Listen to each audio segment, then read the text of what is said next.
Hola a todos y bienvenidos. Hoy les traemos un video muy especial. Oficialmente ya somos más de 1000 almas en este canal. Solo puedo decirles gracias. Gracias por acompañarme a cruzar puertas que debieron quedarse cerradas y por demostrar que la familia nocturna es real y no le teme a la oscuridad. Para celebrar este primer granito, hoy reviviremos los momentos más tensos, perturbadores y reales de nuestros resúmenes de exploraciones urbanas. Así que, familia nocturna, apaguen las luces, suban el volumen y que comience el terror. ¿Qué sentirías si te acostaras en la misma plancha metálica donde miles de cadáveres han sido preparados para su último adiós? Peor aún, ¿qué harías si a las 3 de la mañana, completamente cubierto por una sábana blanca, sintieras que unas manos invisibles te jalan los pies hacia la oscuridad? Son las 2 de la madrugada con 15 minutos y el equipo de investigación se adentra en las entrañas de un complejo infernal, un sitio que combina cementerio, morgue y crematorio en un solo lugar. El aire que se respira aquí es gélido y la atmósfera es tan densa que corta la respiración. Esta noche, los investigadores no solo van a recorrer los pasillos de la muerte, van a desafiar el más allá, realizando el experimento más peligroso de sus vidas. Lo que no saben es que las almas atrapadas en este lugar están a punto de manifestarse de la forma más violenta posible. El recorrido en pantalla comienza cruzando el pasillo exterior, rodeado de criptas y nichos destinados a resguardar cenizas. Caminar aquí en total penumbra es una tortura psicológica. Mientras avanzan con las linternas, un sonido extraño e inquietante se escucha entre las sombras, justo al lado de donde se encuentran estacionadas las carrozas fúnebres. Es un gruñido bajo, gutural, que los pone en alerta máxima. No hay animales en el lugar, pero el misterio aumenta cuando, de golpe, el olor a desinfectante desaparece por completo y un intenso aroma a flores y rosas inunda el pasillo.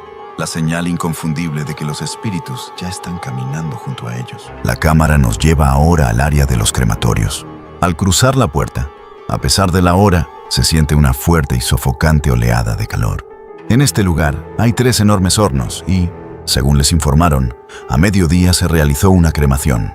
Aunque las máquinas están apagadas, el metal cruje constantemente debido al proceso de enfriamiento, generando ruidos secos que asemejan pasos humanos.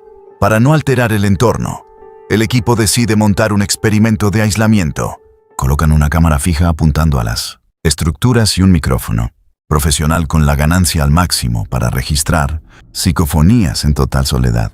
Dejan el cuarto completamente a oscuras, cierran la puerta y se dirigen al punto más crítico de la noche: la sala de autopsias. El reloj marca las 3:30 de la madrugada, la temida hora del diablo. El equipo entra finalmente a la morgue.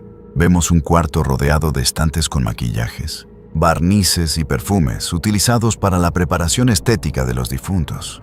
En el centro, dominan la escena las frías planchas de acero inoxidable. Aquí da inicio la prueba más perturbadora. Ambos investigadores se recuestan en las planchas y se cubren por completo con sábanas blancas, recreando con exactitud la escena de un cuerpo sin vida. Casi de inmediato, una pesadez abrumadora se apodera de ellos. Describen una sensación de cansancio extremo, un sueño artificial que intenta obligarlos a cerrar los ojos, como si la energía de la plancha los jalara hacia la muerte. De repente la tensión se sale de control. El Spirit Box empieza a fallar de forma drástica. Se traba y emite un ruido distorsionado y caótico, indicando que algo está absorbiendo su energía. Uno de los investigadores empieza a sentir un dolor real en la espalda y en el hombro, junto a la horrible sensación de que alguien le toca la cabeza. En el punto más alto de la noche, ocurre lo inexplicable. La sábana blanca que cubre el cuerpo de Alberto es jalada bruscamente hacia abajo por una fuerza invisible, mientras que su compañero siente un contacto helado directamente en la planta del pie. Al mismo tiempo, el metal de las planchas pasa de estar templado a una temperatura gélida que les congela la piel. Sabiendo que sus energías están siendo drenadas por completo, interrumpen el experimento y se levantan de inmediato. Al revisar el equipo, descubren que el aparato de audio terminó sobrecalentado y completamente inservible. Para continuar la jornada, el equipo sale al cementerio exterior. A diferencia de los camposantos tradicionales, este tiene un diseño plano, con las lápidas al ras del césped. Al avanzar, Notamos en las imágenes que una sección está repleta de reguiletes, de plástico y juguetes. Han entrado al área de los niños fallecidos. Los cuidadores del lugar afirman que por las noches se ve la silueta de un pequeño jugando en esta zona. La respuesta del entorno es inmediata. Mientras hablan con respeto del lugar, uno de los reguiletes empieza a girar a gran velocidad, a pesar de que el resto permanece completamente inmóvil y no hay ráfagas de viento. Para registrar el momento, utilizan una cámara Polaroid instantánea. Sin embargo, al revelarse el papel en la oscuridad, las fotos no salen limpias, muestran extrañas rayas y manchas verdosas. Lo verdaderamente escalofriante ocurre en las cámaras de video de alta definición. Al fondo, cerca de las estructuras blancas de los mausoleos, la lente logra registrar lo que parece ser la silueta oscura y pequeña de un torso que los observa fijamente desde la penumbra antes de perderse en la noche. La exploración concluye con el equipo mostrando un agotamiento físico y mental absoluto. Las psicofonías captadas en el aislamiento del crematorio, el violento suceso de la sábana, jalada en la morgue y la misteriosa silueta en el área infantil confirman que este complejo alberga energías que se niegan a partir. Una noche intensa que demuestra que simular la muerte en el lugar donde esta reina siempre tiene un precio muy alto. Acércate un momento y escúchame con atención. ¿Alguna vez has sentido, en medio de la noche más profunda, esa incómoda certeza de que algo te está observando fijamente desde la vegetación, justo en ese punto donde tus ojos no logran distinguir nada? ¿Crees realmente en la existencia de los duendes y los seres elementales?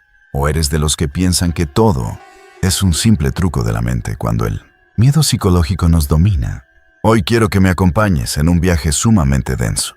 Nos vamos a adentrar tú y yo en la cima del cielo, en San Fernando, Chiapas, un territorio selvático, imponente y cargado de una energía pesadísima, donde se cruzan historias de sacrificios prehispánicos, lamentos de la conquista y avistamientos actuales que te van a helar la sangre.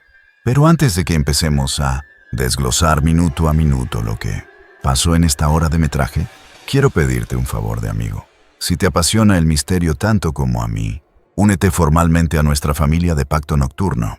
Revienta ese botón de like, suscríbete al canal y activa la campanita de notificaciones para que no te pierdas ninguna de nuestras alertas en la madrugada.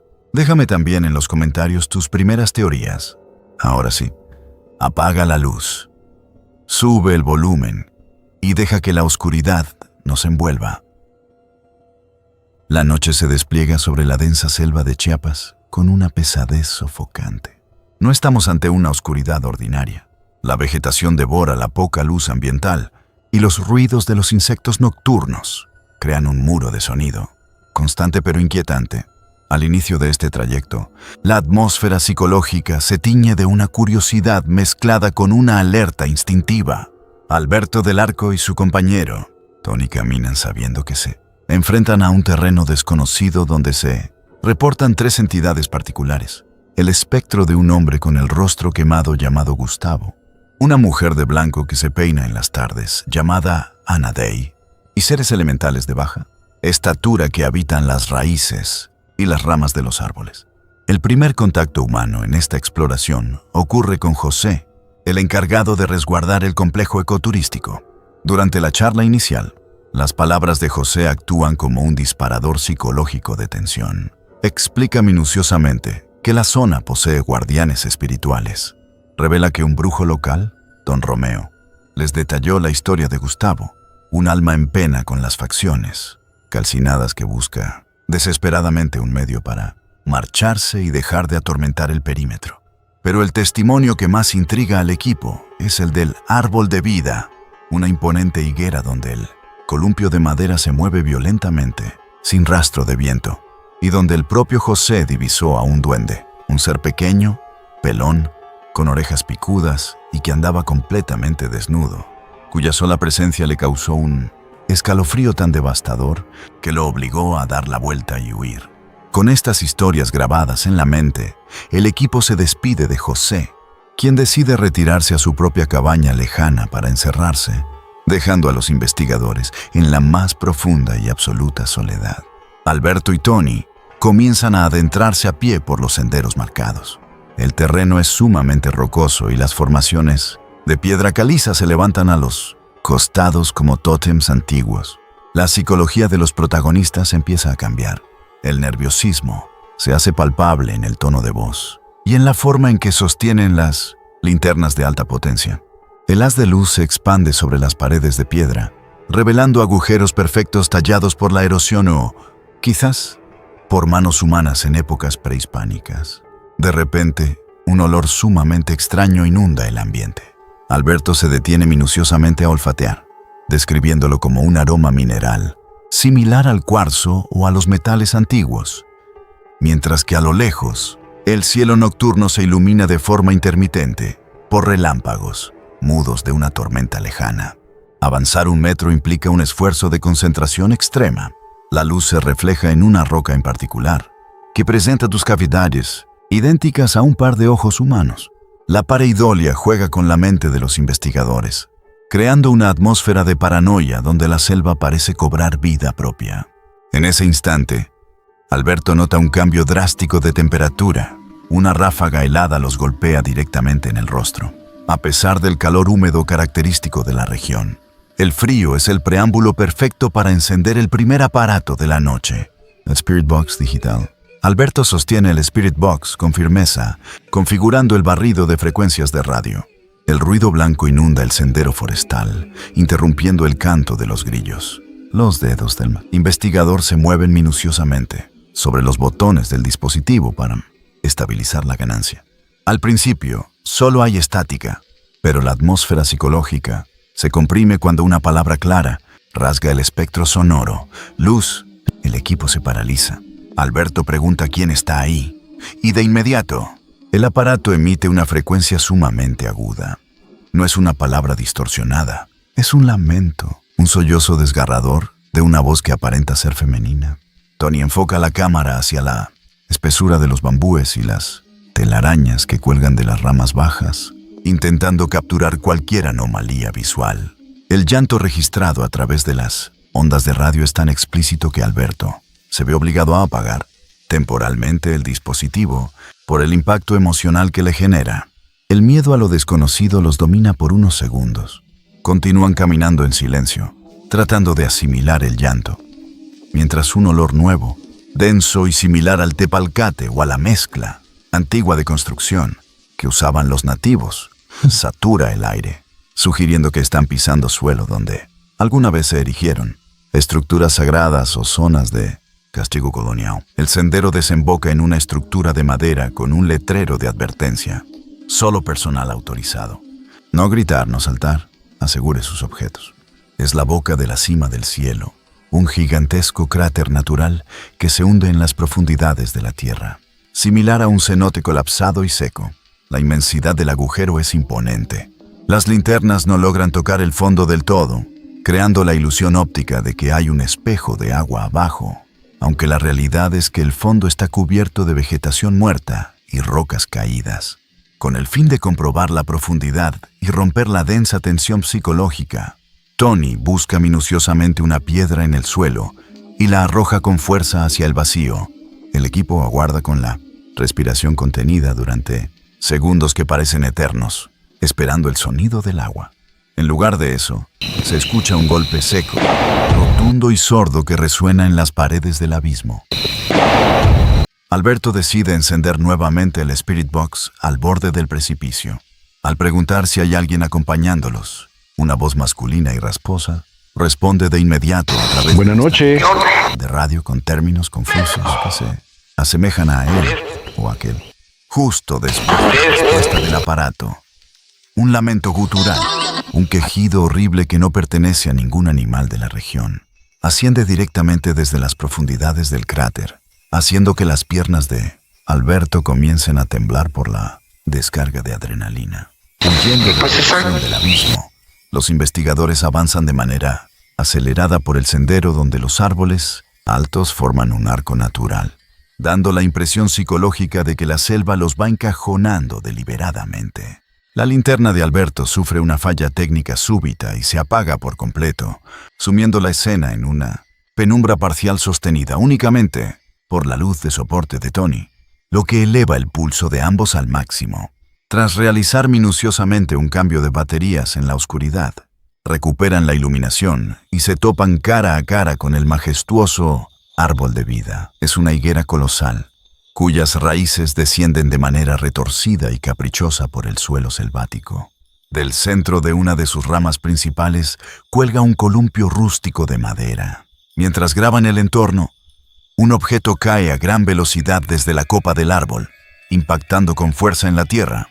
Al enfocar minuciosamente la zona del golpe, descubren un fruto esférico, extraño y compacto, que por su forma simula perfectamente una pelota de tenis. Alberto, recordando las palabras de José sobre el gusto de los duendes por las interacciones lúdicas, decide tomar un chocolate de su bolsillo que traía, ligeramente derretido por el calor corporal de la caminata.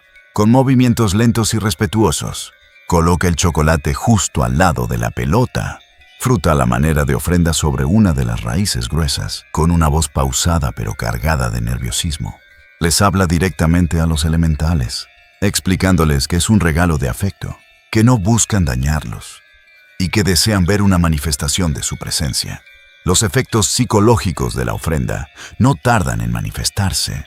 El silencio se rompe por una sutil pero escalofriante risita infantil que parece flotar entre las hojas altas de la higuera, seguida de un sonido gutural que Alberto describe minuciosamente como similar a una voz distorsionada. La tensión llega a su punto álgido cuando ambos fijan la mirada en el columpio de madera. Las cuerdas y la tabla comienzan a pendulear de adelante hacia atrás, incrementando su oscilación, gradualmente a pesar de que el viento, en esa zona específica de la selva, es apenas una brisa ligera que no justifica tal movimiento mecánico. Conscientes de que la actividad paranormal está concentrada en ese punto exacto, Tony extrae minuciosamente de su mochila una cámara trampa testigo. Los investigadores seleccionan con extremo cuidado un ángulo que cubra simultáneamente la raíz donde reposa la ofrenda de chocolate, el fruto caído y el columpio en movimiento.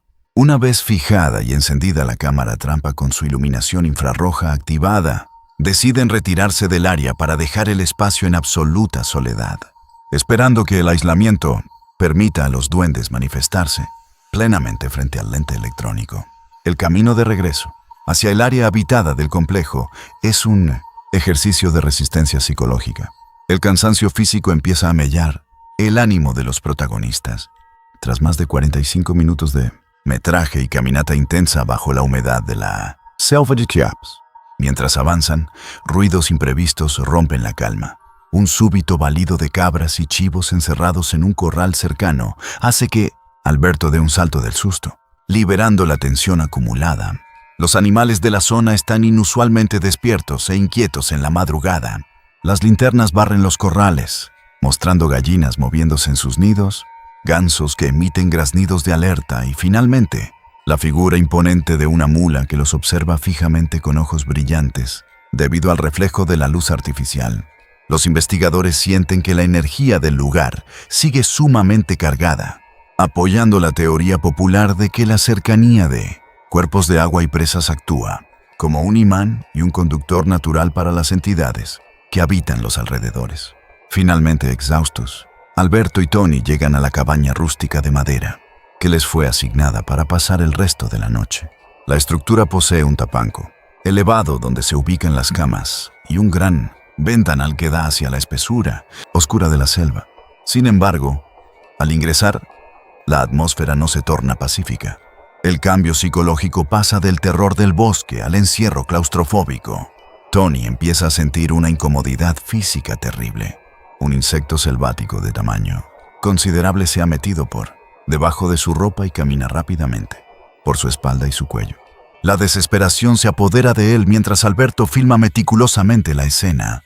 Tony se ve obligado a despojarse minuciosamente de su playera para que su compañero pueda localizar y retirar al bicho que le golpeaba la piel. Tras el desagradable incidente físico, deciden preparar la habitación para las horas de sueño, pero con la firme intención de no dejar de investigar. colocan estratégicamente en la planta baja de la cabaña el aparato REM-Pod, diseñado para detectar variaciones en el campo electromagnético mediante luces y alertas sonoras y una campana electrónica. En otra zona para registrar cualquier movimiento invisible en el interior de la madera.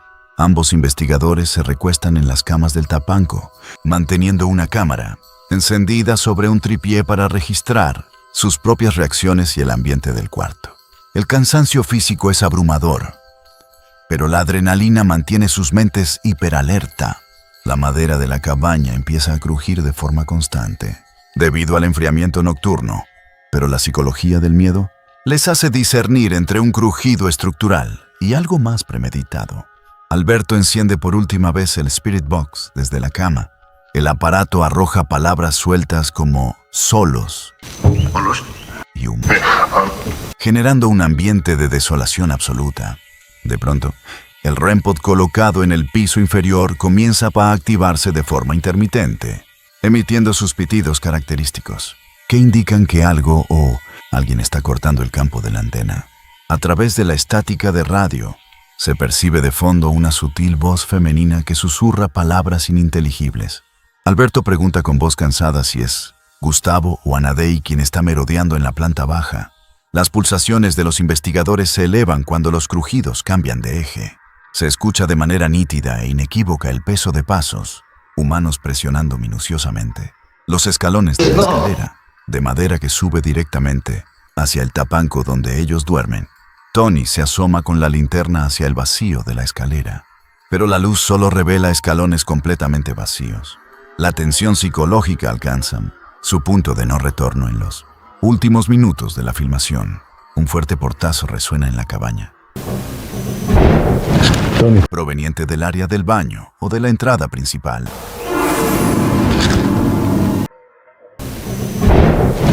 Tony, armado de valor y sosteniendo la cámara con pulso tembloroso, decide bajar minuciosamente las escaleras para inspeccionar el origen del estallido. Alberto se queda en la parte superior, imposibilitado casi de moverse por el cansancio extremo y el peso del ambiente denso. Tony camina hacia el exterior de la cabaña, descubriendo que la noche sigue cerrada y en silencio. Sin embargo, al regresar al marco de la puerta de entrada, el terror se materializa en su mente. Alguien toca 3 veces la madera de forma firme desde afuera. Tony abre de inmediato y no hay nadie en el porche. Al girar minuciosamente la cámara hacia el interior de la cabaña, experimenta una parálisis psicológica momentánea. Le confiesa a Alberto que le pareció ver con total claridad la silueta de una persona parada inmóvil en la penumbra de la sala de la cabaña. Una entidad que pareció desvanecerse en el aire en el instante en que la luz de la linterna barrió la habitación. El encargado José está durmiendo a cientos de metros de distancia, lo que confirma que el equipo compartió el espacio con los auténticos huéspedes, invisibles de la cima del cielo hasta el último segundo del amanecer.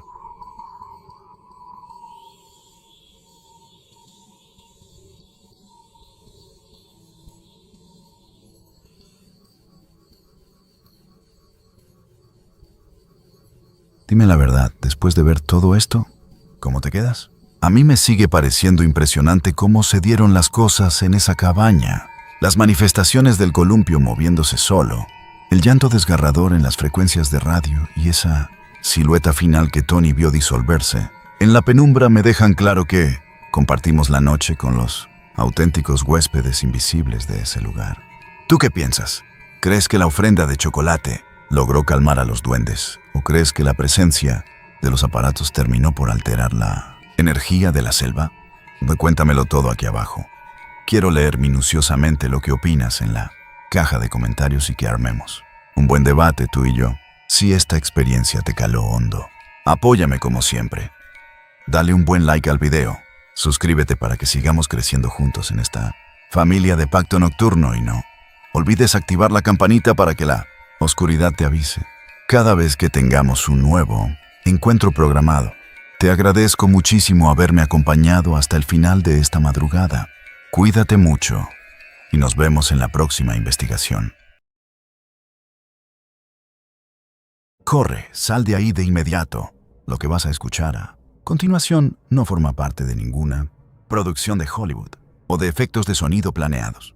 Es el registro real, crudo y aterrador de un grito inhumano captado en la más profunda oscuridad de la madrugada, dentro de un hospital psiquiátrico completamente maldito. Es el sonido del pánico absoluto, el instante exacto en que un grupo de investigadores se da cuenta de que no está solo en las sombras y que aquello que los acompaña no es humano. Imagina caminar por un pasillo en ruinas, iluminado apenas por el haz de una linterna, y ver en una esquina una silueta pequeña que se retuerce. Te observa y de pronto desata un alarido de agonía que te obliga a huir por tu vida. Pero el horror no termina ahí.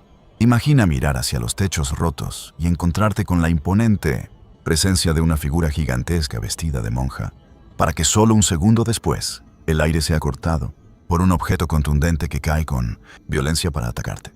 Esta es, sin duda, una de las noches más hostiles, violentas y perturbadoras en la historia de la exploración urbana. Hoy nos adentramos en el infierno olvidado de Monterrey, Nuevo León, un antiguo manicomio que lleva más de 40 años atrapado en el abandono, donde los enfermos no solo sufrieron tormentos inimaginables en vida, sino que sus almas, junto con entidades oscuras ligadas a la brujería, se quedaron atrapadas para siempre entre estas paredes. Sube el volumen, apaga las luces y prepárate para adentrarte en este viaje sin retorno. La madrugada avanza y el reloj marca la 1 de la mañana con 10 minutos, cuando el equipo rompe el perímetro de este colosal y sombrío recinto. Desde el primer paso en el terreno, la atmósfera cambia drásticamente. Un frío helado golpea los rostros de los investigadores, y una extraña pesadez se instala en el pecho de cada uno de ellos. El guía local y experto en la zona comienza a revelar la cruda realidad de este hospital, a diferencia de lo que se mostraba en la fachada principal, que se mantenía limpia para las familias. El interior y la parte trasera albergaban un verdadero calvario. El complejo cuenta con alrededor de 80 habitaciones habitadas en los años 70, donde se llegaban a hacinar hasta 6 pacientes psiquiátricos por cuarto en condiciones deplorables e insalubres. Mientras avanzan por los antiguos patios cubiertos de maleza, los investigadores no solo deben cuidarse de las densas energías, sino también de los peligros tangibles de la naturaleza, pues el abandono ha convertido el suelo en el hogar de animales ponzoñosos como la serpiente coralillo. El peligro es real en todos los sentidos, pero la verdadera prueba apenas comienza. El recorrido los lleva de manera inevitable hacia las bodegas traseras, el área donde operaba la morgue y los antiguos hornos crematorios del hospital. El ambiente aquí se vuelve denso, cargado de un olor rancio que evoca la muerte. Según testimonios de antiguos enfermeros del lugar, este espacio solía estar abarrotado de cadáveres de pacientes que nadie reclamaba. Al iluminar los rincones cubiertos de telarañas viejísimas, los investigadores descubren restos perturbadores, como el cráneo intacto de un felino que parece haber sido parte de algún trabajo oscuro. Es en este preciso instante cuando el silencio de la noche se quiebra por completo. Un eco seco, seguido de un lamento sutil pero inconfundible, resuena directamente desde las estructuras superiores y los techos de madera podrida. La sensación de estar siendo observados desde las alturas se vuelve insoportable. Las paredes parecen retener el dolor de los cuerpos que allí fueron depositados, y las primeras señales del más allá dejan en claro que los espíritus del manicomio están despiertos. Al levantar las linternas hacia los departamentos de la planta alta, la tensión se eleva a niveles críticos. En medio de la oscuridad, los ojos de los investigadores captan el movimiento sutil de una silueta humana de gran estatura, completamente negra, que se desplaza entre los muros superiores. Al lanzar un grito de alerta para confrontar a lo que pensaban que podría ser un intruso de carne y hueso, la respuesta del lugar es puramente paranormal, frente a la mirada atónita del equipo, confirmando que las entidades que habitan los pisos superiores tienen la capacidad de interactuar físicamente con el entorno y que están siguiendo de cerca cada paso de los visitantes. La actividad en los pasillos superiores se torna sumamente agresiva. Mientras el equipo intenta procesar el movimiento autónomo de las puertas, una figura colosal se materializa entre las sombras del techo. Es la perturbadora aparición de lo que parece ser una monja de proporciones enormes que los acecha desde las alturas. Esta presencia cobra sentido cuando el guía explica que, en las últimas etapas del hospital, eran monjas quienes se encargaban del cuidado y la reclusión de los enfermos más ancianos y desahuciados. Sin embargo, este espíritu no parece buscar paz. En un acto de hostilidad pura, un objeto contundente, una piedra de gran tamaño, es arrojada con fuerza desde lo alto, impactando a escasos centímetros de los investigadores. No se trata solo de ruidos o sombras flotantes. Las entidades del manicomio están manifestando un claro descontento con la intrusión y han decidido atacar físicamente para expulsar al equipo de su territorio. El equipo es guiado hacia una de las zonas más oscuras y peligrosas de todo el hospital, la habitación de los rituales. Este espacio maldito ha sido profanado durante años por personas que ingresan de forma clandestina para realizar brujería y misas negras, utilizando la inmensa carga de dolor y muerte del psiquiátrico para alimentar energías oscuras. Al apagar por completo todas las linternas, las paredes cubiertas de hollín y cenizas revelan un secreto espeluznante. En uno de los muros principales se aprecia una plasmación perfecta y detallada de un rostro demoníaco, con cuernos pronunciados, colmillos y una silueta que simula estar hincada en una posición macabra. En el momento exacto en que inspeccionan la figura, un cambio drástico de temperatura invade el cuarto. Una ráfaga de aire helado envuelve el cuello y el rostro de los presentes. Una manifestación táctil de que la entidad del muro está cobrando fuerza y que el peligro de una posesión o un daño espiritual es inminente. En ese rincón saturado de maldad, dejando atrás el cuarto de los rituales, el grupo se adentra en el corazón del edificio del psiquiátrico, un laberinto de pasillos deteriorados que parecen extraídos de la peor de las pesadillas. El guía los conduce hacia un departamento apartado, destinado en su época a un paciente de clase alta cuya familia pagaba una fortuna para mantenerlo aislado del resto del mundo. La historia de esta habitación es trágica y sombría. El hombre pasó sus últimos años encerrado en la locura hasta que decidió quitarse la vida dentro del cuarto, siendo encontrado ya sin signos vitales en un viejo sillón a la edad de 70 años. Al cruzar el umbral, un hedor extraño y opresivo inunda el ambiente, provocando náuseas en los investigadores. Las paredes descascaradas y el suelo, cubierto de escombros, exudan una pesadez tan abrumadora que el equipo se ve obligado a detenerse por completo para recuperar el aliento antes de continuar hacia las secciones más profundas. Caminando por los pasillos principales del psiquiátrico, el equipo experimenta el momento más terrorífico e inolvidable de la noche. Una sombra cruza velozmente al fondo del corredor. Segundos después, el silencio absoluto de la madrugada es destrozado por el lamento desgarrador de lo que inicialmente parece ser un niño o una mujer sufriendo. Sin embargo, el llanto se transforma en un grito bestial, un gruñido violento, que rebota en las paredes con una acústica similar a la de una sala de cine. El pánico se apodera de los investigadores, quienes corren despavoridos buscando una salida. Uno de ellos confiesa haber visto con total claridad a una entidad de baja estatura oculta en una esquina, volteada hacia la pared, la cual giró para gritarles con ira. Los expertos locales advierten que este lugar no está habitado por niños perdidos, sino por un demonio o entidad del bajo astral que imita voces de dolor para atraer a los vivos y alimentarse de su miedo. Con los nervios destrozados pero decididos a obtener respuestas, los investigadores deciden realizar un acto de canalización energética. En el suelo de tierra del pasillo principal, vierten alcohol para encender una veladora, buscando que los espíritus utilicen la energía del fuego para manifestarse de forma controlada. Con las linternas apagadas y la única luz de las llamas danzando en las paredes, encienden dos dispositivos de Spirit Box en paralelo para captar psicofonías a través del barrido de frecuencias de radio. Las respuestas del más allá no tardan en manifestarse a través de la estática. Una voz de hombre, ronca y distorsionada, comienza a contestar las preguntas. Al cuestionar cuántas almas permanecen atrapadas sufriendo en el lugar, los dispositivos emiten con escalofriante claridad los números 6 y 12.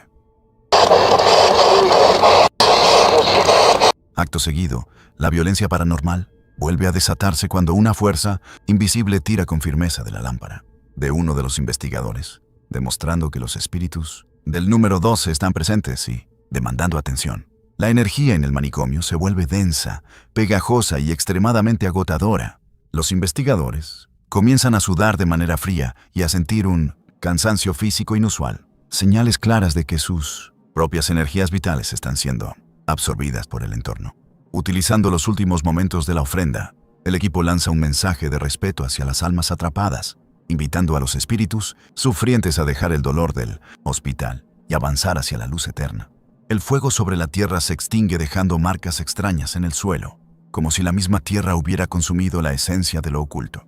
Sabiendo que han obtenido pruebas irrefutables y que prolongar la estancia en el psiquiátrico a esas horas de la madrugada pondría en riesgo su integridad física y espiritual.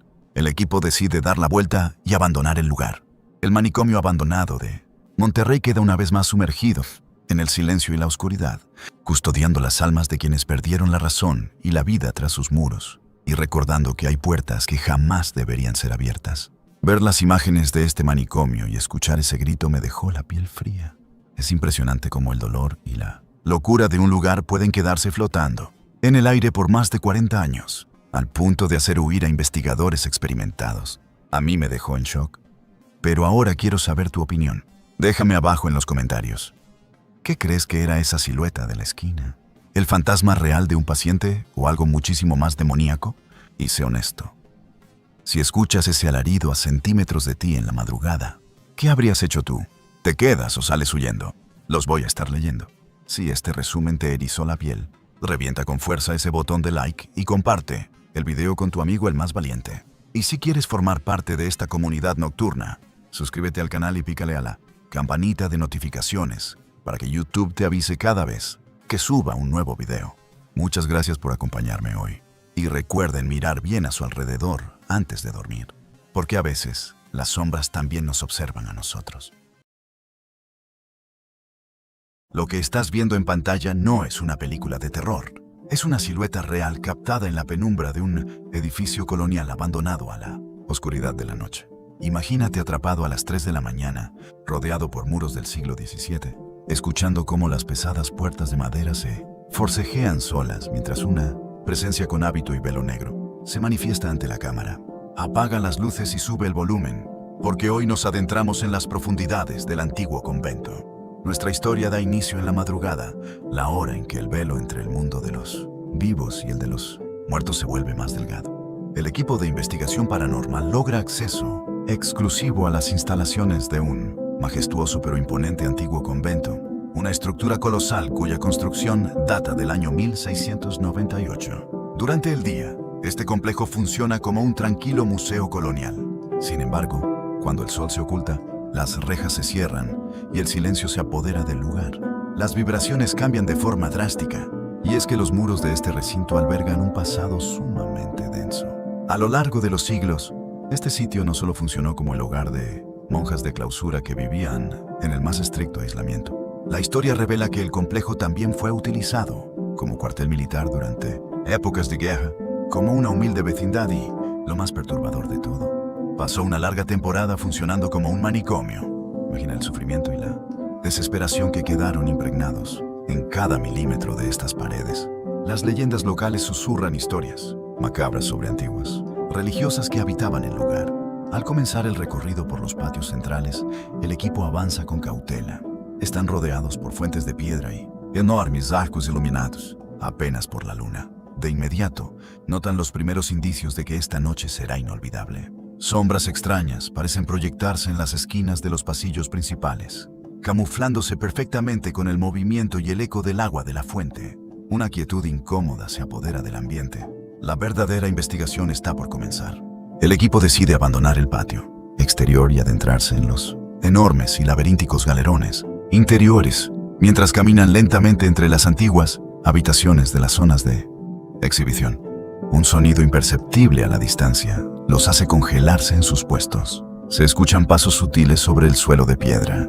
Al girar la cámara de forma repentina hacia uno de los pasillos laterales, ocurre lo imposible. Una silueta alta, de contextura delgada y vistiendo claramente lo que parece ser un largo velo y un hábito religioso tradicional, cruza velozmente de un extremo a otro del pasillo, desvaneciéndose en una zona que se encuentra completamente restringida. Espérame, no te muevas. Es una monja. Te lo juro que la vi pasar perfectamente por aquella parte, exclama el investigador principal, con la voz entrecortada por la adrenalina.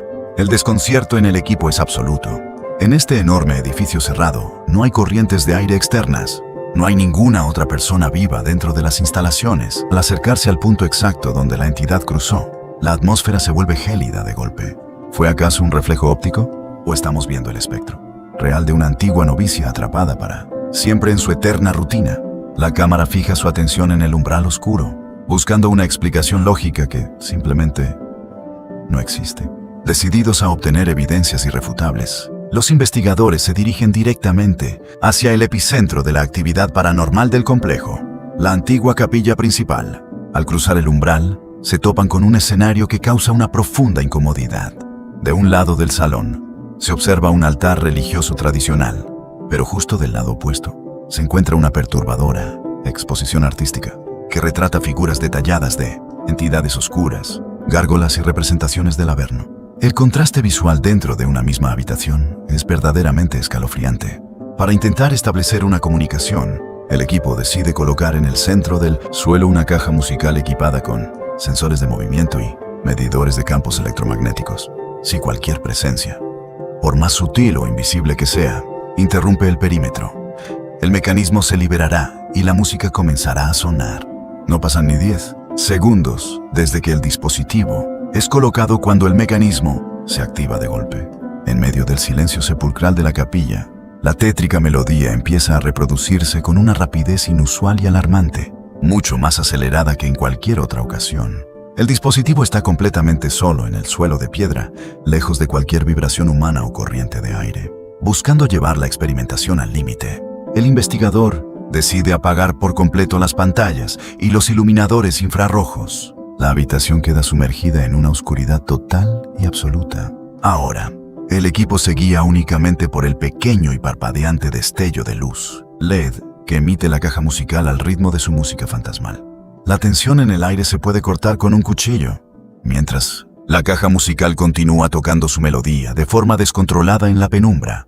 Los fenómenos paranormales se desatan en una perturbadora reacción en cadena. De la nada, un crujido estrepitoso resuena al fondo del gran salón. Una de las pesadas puertas, de madera maciza del antiguo templo, comienza a vibrar y a sacudirse. Al enfocar la cámara con visión nocturna, se percibe con total claridad cómo la estructura de madera está siendo forcejeada desde el otro lado, como si una presencia invisible estuviera desesperada por abrir el cerrojo, para entrar a la capilla o para salir de la habitación contigua.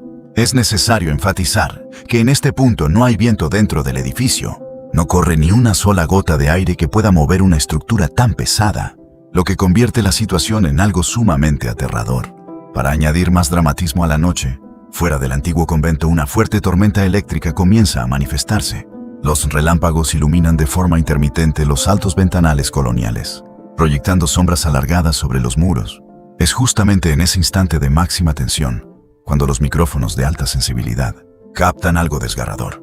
El sutil pero clarísimo suspiro o lamento de una voz femenina que parece flotar en el aire. Un gemido de dolor seguido inmediatamente por el sonido sordo de pasos que parecen arrastrarse lentamente sobre el suelo de piedra. No te muevas, no te muevas. Es que tras de ti se ve una sombra, pero cuando entra en foco ya no la vuelvo a ver. Parece que viene una sombra detrás de ti. La adrenalina en el cuerpo de los investigadores se dispara. Intentan mantener la compostura, pero la sensación de estar completamente rodeados por múltiples conciencias y almas del pasado es ya innegable. Las sombras del antiguo convento parecen haber cobrado vida propia, moviéndose de manera independiente detrás de los arcos de piedra, acechando fijamente cada movimiento del equipo de filmación. Esta intensa jornada en el antiguo convento culmina su recorrido en la sección de la capilla de la enfermería. Este era el lugar exacto donde, siglos atrás, las religiosas que se encontraban enfermas o desahuciadas pasaban sus últimos momentos de vida antes de partir de este mundo. Un olor extraño, descrito por los investigadores como un aroma pesado, antiguo y denso, llena la habitación por completo mientras los últimos relámpagos de la tormenta continúan iluminando de fondo el recinto. Las evidencias recolectadas a lo largo de esta madrugada son difíciles de refutar. Siluetas con hábitos religiosos cruzando pasillos vacíos, portales de madera que se sacuden sin intervención humana, lamentos femeninos captados en audio y alarmas electromagnéticas, totalmente descontroladas en la oscuridad. Todo indica que los espíritus de las antiguas habitantes se niegan a marcharse y continúan resguardando los secretos más oscuros de este histórico lugar. ¿Y tú? ¿Qué opinas al respecto? ¿Crees que estas manifestaciones sean únicamente ecos energéticos del pasado?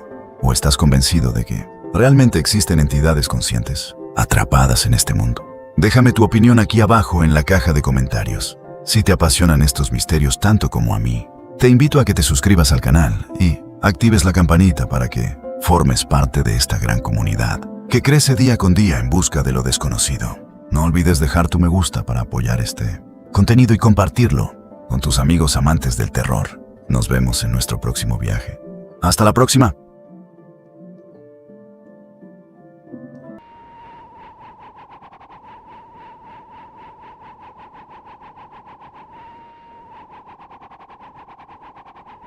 Pacto no